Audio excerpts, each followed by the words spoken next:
हाल चाल बतावा का हाल बा। गाँव का हाल चाल बताई। बार पहिरा पटपटात हो, दांत कटपटात हो, अजीब छटपटात काहे ला हो।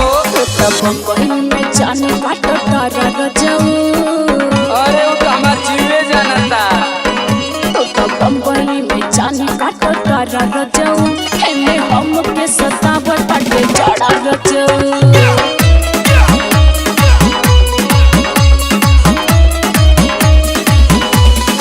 अरे तई कौन बात, जाड़ा का महीना बात जाड़ा लगबे करी।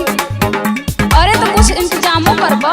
कौन इंतजाम, इंतजाम तो कुल धैले नु बा। कौन इंतजाम हो? ओहो सुना, कटवाई नहीं देहिया नरम रहबू। कटवाई नहीं देहिया नरम रहबू, रानी रहबू रजाई में गरम रहबू।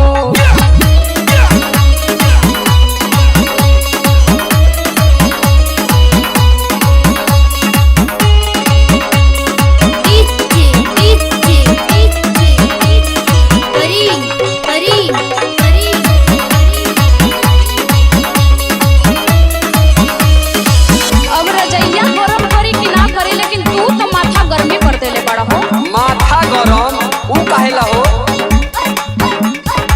हे भगवान, तोहरा का हो गइल वहां जाके? कुल बताओ के पड़ी तोहरा के। अरे बताइबू तबे न जाना।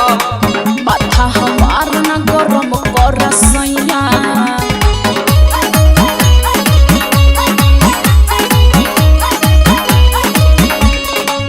औरत के काम नहीं करी रजैया।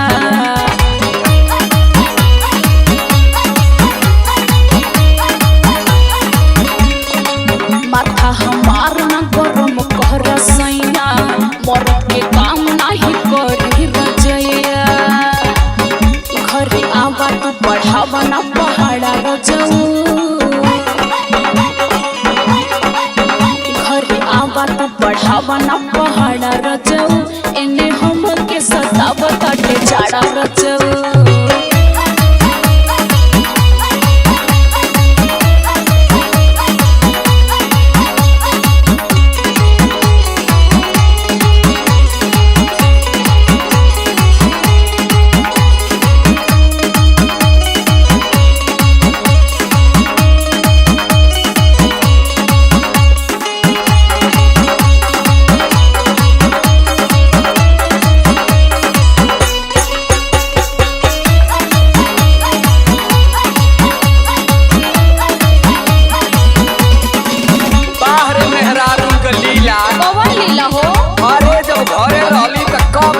कब जइबा बहरे आ गइली त कब आइबा, कब आइबा बुझा गइले मरद के कीमत।